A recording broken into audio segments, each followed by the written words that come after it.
మీరు ప్రసవం కోసం ఎదురు చూస్తున్నట్టే మీ శిశువు కూడా తను బయట రావడానికి ఆతురతలో ఉంది. అందుకని ఇప్పటి నుంచే మీకు గర్భాశయ సంకోచనాలు అనుభవిస్తే ఆశ్చర్యపడకండి. ఈ నెలలో మీకు మీ శిశువు యొక్క కదలికలు ఎక్కువగా అనుభవించవచ్చు మరియు శిశువు ఈ నెలలో అన్ని ఉద్దీపనాలకు అంటే స్టిమ్యులైకి శిశువు స్పందిస్తుంది. ఇప్పటికీ శిశువు 1.8 kg బరువు మరియు 19 అంగుళాల ఎత్తు ఉండొచ్చు.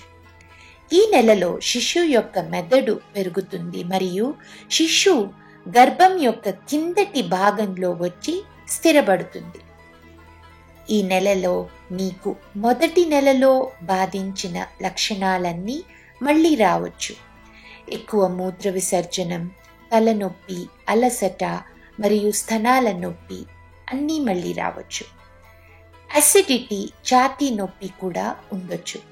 ఎందుకంటే నీ కండరాలన్నీ సడలిగా ఉంటుంది మరియు జీర్ణ రసాలు పొట్ట నుంచి మళ్ళీ ఇసోఫేగస్ అంటే అన్నవాహికలోనికి మళ్ళీ వెళ్తుంది. దీనితో మీకు ఛాతీ నొప్పి మరియు మంటగా అనుభవించవచ్చు.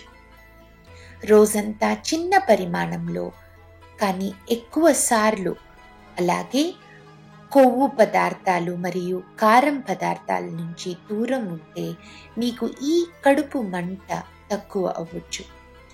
కొన్ని మహిళలలో సిరలు వాపు ఉండవచ్చు. ఇది ప్రధానంగా పెరుగుతున్న రక్తం పరిమాణం వల్ల కనబడుతుంది. కొంతవరకు నడవడంతో ఈ వాపు తగ్గవచ్చు. కొన్ని మహిళలలో ప్రసవం రోజు దగ్గర పడుతుండగా గర్భ బిగించినట్టు అనుభవిస్తారు. ఈ గర్భ బిగించడాన్ని మరియు ఈ సంకోచనాలను బ్రాక్స్టన్ హిక్స్ కంట్రాక్షన్స్ అని అంటారు. ఇది ప్రసవ దినము దగ్గర పడుతుండగా తరచుగా రావచ్చు. ఈ సంకోచనాలతో మీకు నొప్పి ఎక్కువగా అయినచో మరియు ఈ సంకోచనాలు భారీ ఎత్తున రావడానికి మొదలైనచో మీరు ప్రసవంలో ఉండొచ్చు.